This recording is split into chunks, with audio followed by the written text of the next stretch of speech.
Do you want to do what we do? Literally this, podcasting, editing audio on your own time, making fun little episodes about your favorite topics?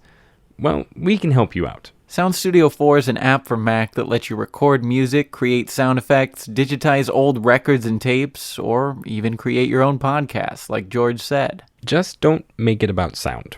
We're kind of already doing that. And it's pretty okay. Sound Studio 4 is the latest version of their software. It's been around since 1999, and this current version has bells and whistles to help make whatever audio project you want. You can find Sound Studio 4 in the Mac App Store or at macsoundstudio.com.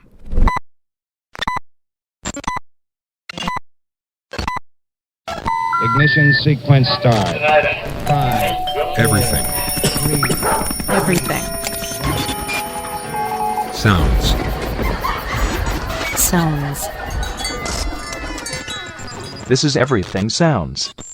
I'm Craig Shank. I'm George Drake Jr., and this is Everything Sounds. You're going to ask questions? Or Oh, okay. That's George, not to be confused with our George. Me, George. You, George, right. Back in the 1940s, George's parents hadn't even been married a decade, but they knew they wanted to start a family together, so his father bought a piece of lakeside property north of Chicago. The property was purchased in 1949, and the house was completed, and we moved in on April 25th, 1952. Ultimately, his parents started that family that they wanted, and by the 1960s, they had 4 teenage children. And for George, being a teenager and growing up on the lake was ideal. My parents would always have a group of their friends every Sunday come down, and that's how I learned to water ski. One of their friends taught me. They had a boat that was owned by 2 other couples, along with my mom and dad. When they traded in that boat, they bought another one by themselves, and that was the boat we used as teenagers. Oftentimes, they'd come back from school, and George and his brothers would get on the boat and water ski together. And one of those brothers would water ski before they'd even go to school in the mornings. That same brother, well, he did something even crazier. One of my brothers skied every month for 1 year, 1 day a month. Even when there was ice on the beach and around the boathouse, he chopped the ice to get the boat out, and would send my cousin out in a Sunfish to take movies of him skiing by the ice floes.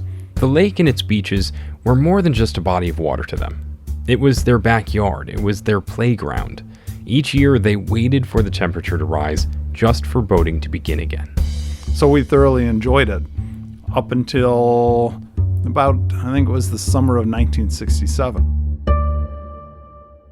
George got a job working on a Schlitz beer truck, and he had to get up early every morning to make deliveries. One day, he put on his uniform, went downstairs for breakfast, and he looked out at the water, and he saw something that he'd never seen before. A shimmering line of silver, probably about 10 yards wide, going as far north and south as I could see from the kitchen. And didn't know what in the world it was, but I had to leave. And so when I came home that night, I found out what it was. It was just millions of dead alewives. An alewife is a type of herring. It's pretty small, actually, only about 7 inches long. And alewives aren't native to Lake Michigan, but they arrived in the 1930s. They had one predator, the trout, but the trout population was wiped out by their predator, the sea lamprey. And if you haven't seen one of these, it's not really a fish. It's basically like an eel mixed with the Sarlacc pit from Star Wars. They're scary. Nerd alert. This is where it gets a little tricky, though. The sea lamprey don't eat alewives, so the alewife population ballooned. And when they reached the end of their lifespans, like they did in 1967, they began to die off. It wasn't a big deal at first, but after a day or two of them drying out on the beach in the hot July sun, it started to become a big deal. I mean, we couldn't even walk along the sidewalks in front of the house, along the road, without just being overcome by the smell. I mean, the smell just would go for many blocks inland. They decided it was time to do the logical thing. Get rid of the fish. But you can't just throw hundreds upon hundreds of fish into your trash cans. So they devised a plan. We ended up raking up the fish on our beach, putting them into piles, then digging holes. But there were so many of them, you ended up almost not having enough space to dig the holes. What we did then was poured the fish in, put, I think it was lye or lime, one of the two, on top of them, and then buried them. And then they would decompose over time. The downtown beaches were cleaned using tractors and bulldozers. So to alleviate the alewife issue, it was decided to introduce Chinook salmon into the environment. Not a native to Lake Michigan, but a natural predator to alewives. And it worked. For a little while. This particular kind of salmon is pretty popular with sport fishers, so their numbers started to decline. And in the early 1990s, George bought the house from his parents, and about a decade later, the alewives died off again, and it left the beaches with that silver shimmer and awful smell. Instead of using chemicals to dissolve the fish, he decided to burn them using an oil and gas mixture and bury the ashes. The good news is these were the only two waves when that hit. One in 1967, and they won the second one in the late 90s or the early 2000s. Other than that, there have been maybe a dead half dozen or so on the beach, but nothing of the magnitude of those two big waves of fish. No one is certain how many fish actually washed ashore in any given year, but there is speculation that it was in the millions and possibly even the billions.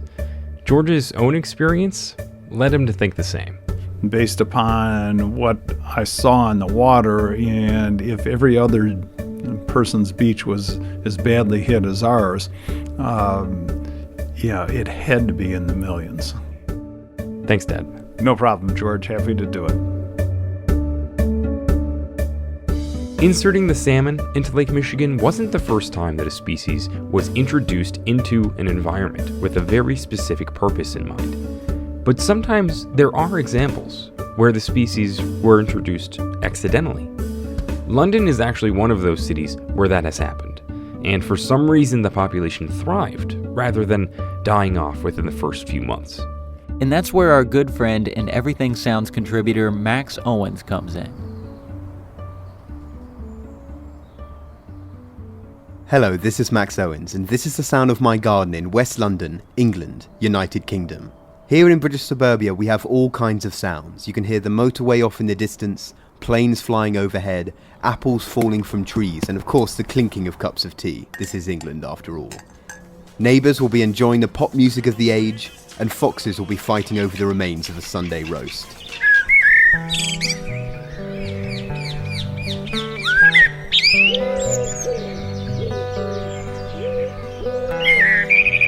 Alongside all of this is the constant soundtrack of the birds, ever present from dusk till dawn. Pigeons, blackbirds, magpies, and of course... What on earth was that?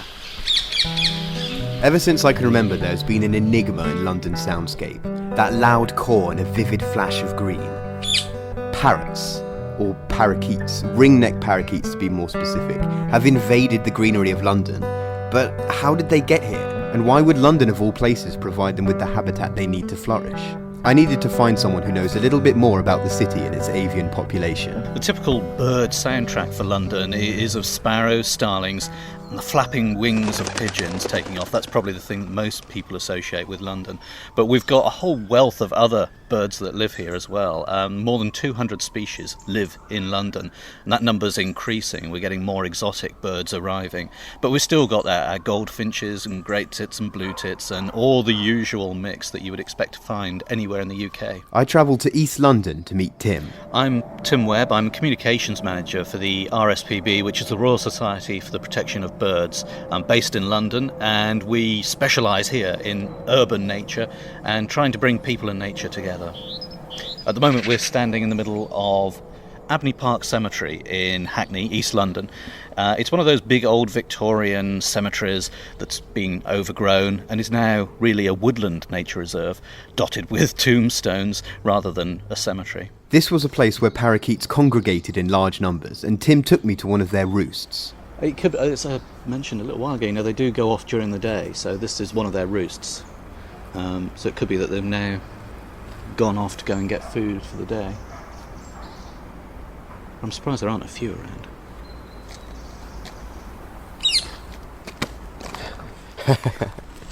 They are about the size of a UK pigeon or an American robin.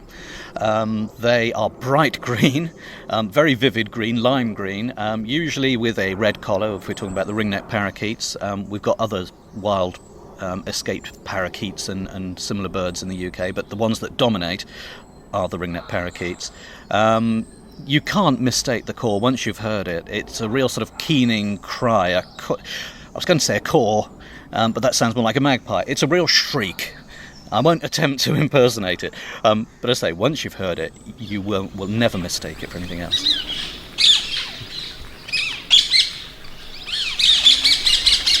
We have had a sudden explosion in the population of ringneck parakeets. They started to appear in the papers about 10, 15 years ago in small numbers, and they slowly grew. They live in colonies. They like to be together. We ended up with a very, very large colony at Esher Rugby Club in West London. The club became famous for it. People would visit just to see the huge numbers of parakeets around the ground. It also became a bit of a problem because of all the droppings and the noise and the mess from the birds. But that population reached a sort of maximum level and then suddenly dispersed. It spread all over London. We now have parakeets in every single borough in Greater London.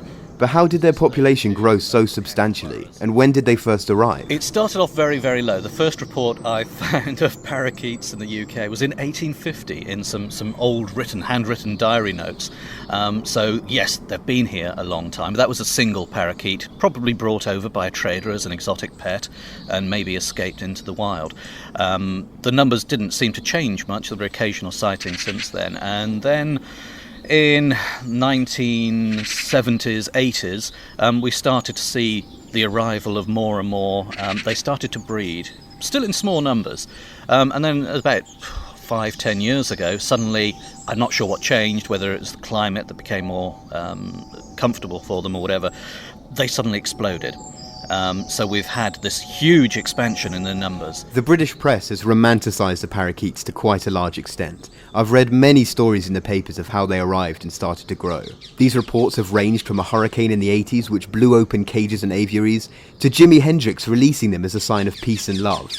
That last one is my personal favourite, and I wanted to know if there was any truth to it. There were stories of some being released. There were a pair released by Jimi Hendrix on Carnaby Street in the 60s, sort of birds for peace thrown into the air, a male and a female.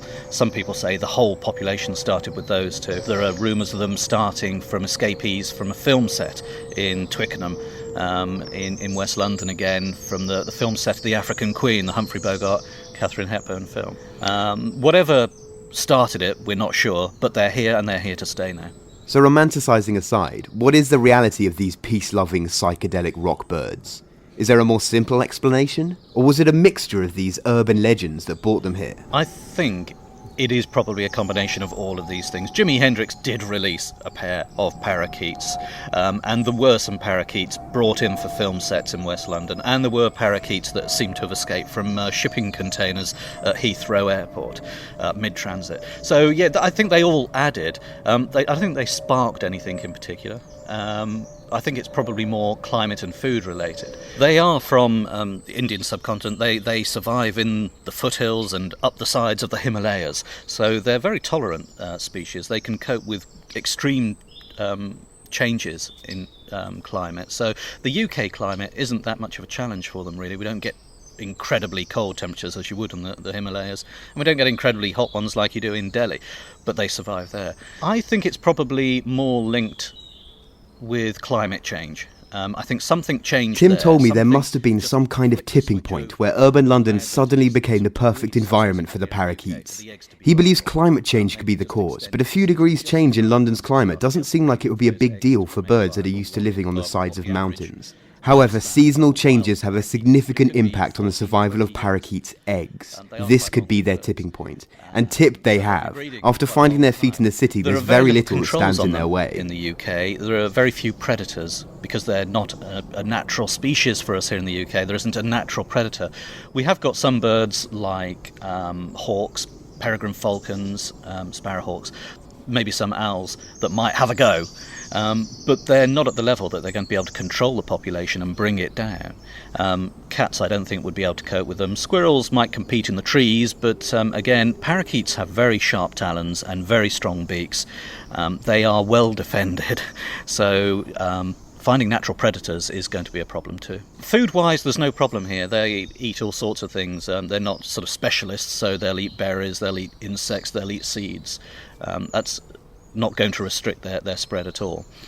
It could prove to be their downfall because they can strip a field, a crop, within minutes. They'll descend en masse, and if a farmer loses his crop, he's going to start complaining and the government will start acting. Something will be done to control their numbers then. In India, the parakeets are seen as pests for this very reason, but for people in suburban London, such as myself, who have no contact with agriculture beyond the potted plant we sometimes forget to water, the birds are a glamorous guest that it would be a great shame to see go. People are very divided by parakeets. The initial reaction is, wow, what's that noise? What's that bright, colourful bird?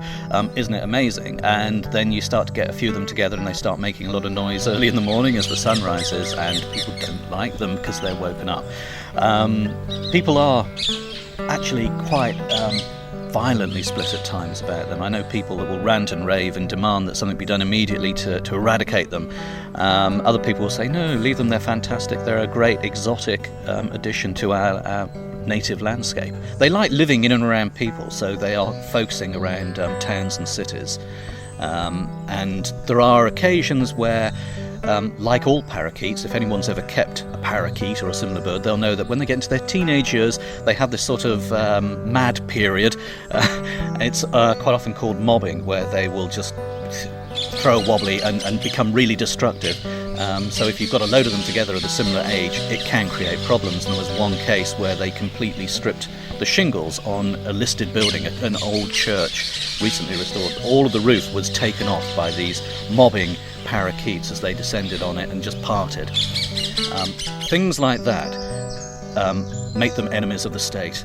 There has been numerous calls for a culling of London's parakeets over the years, to protect our native species, our crops, and to stop them partying on shingled roofs.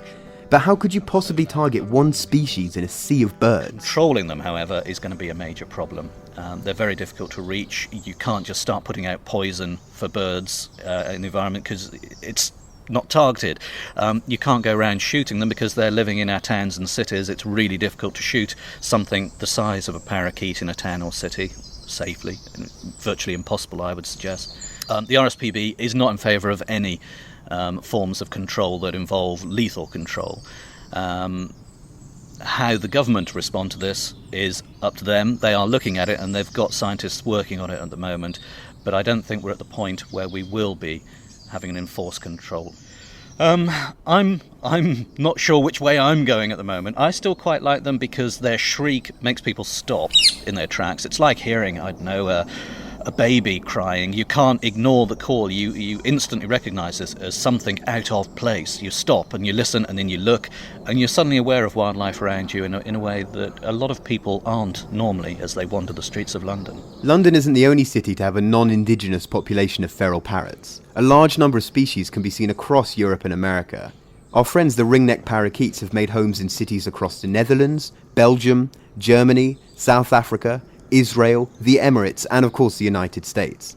I hear the San Gabriel Valley is the best place to go and see them if you find yourself in California. Is there anything barring their spread, or will we start to see them in even more cities? Nature is forever changing. It's not a static thing. A lot of people think when you talk about conservation that we are holding things in aspect. We're not. It's changing around us all the time. Like in the UK, 50 years ago, we never had a collared dove in the UK. They moved across Europe along with the panzers as the German army invaded Europe. The collared doves seemed to follow, but where the panzers stopped, the collared dove continued. It's now colonising Scotland. It's still travelling north.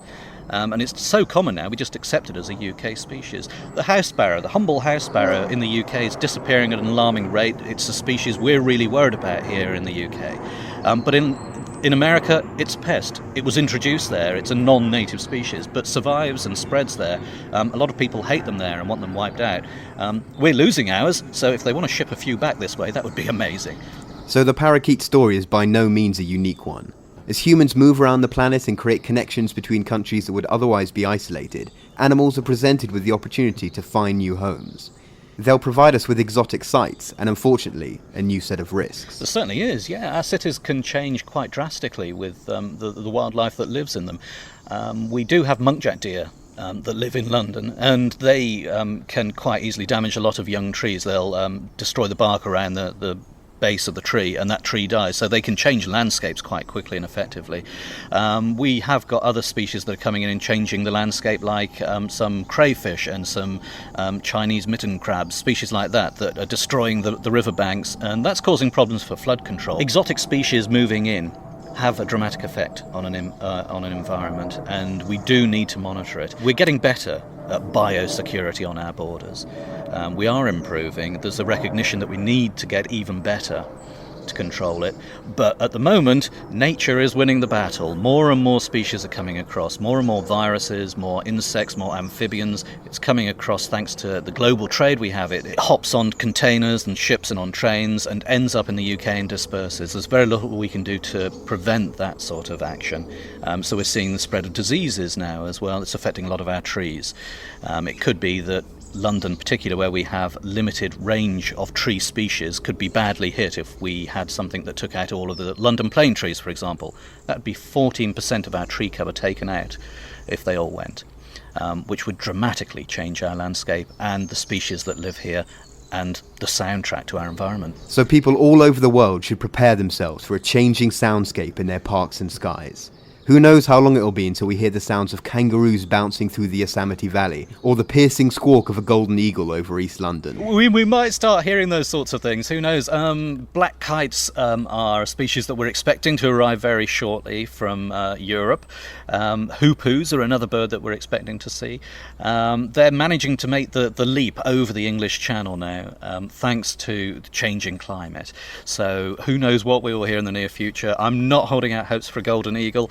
But you never know what will happen.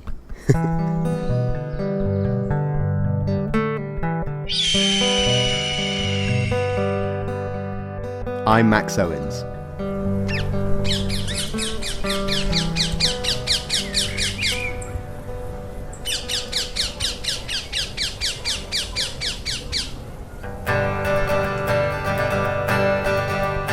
Thanks to Max Owens for all of his work on this week's show. You can listen to more of his work and find out more about the London Parakeets at our website, everythingsounds.org.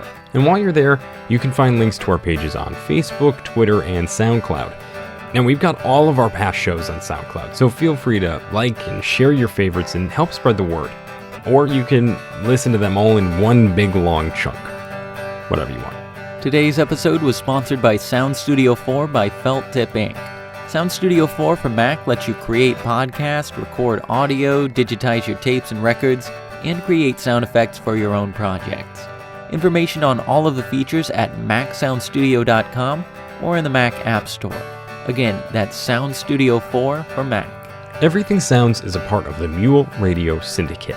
You can find our show and others, such as The Big Web Show, Decode DC, and This Is Actually Happening at muleradio.net.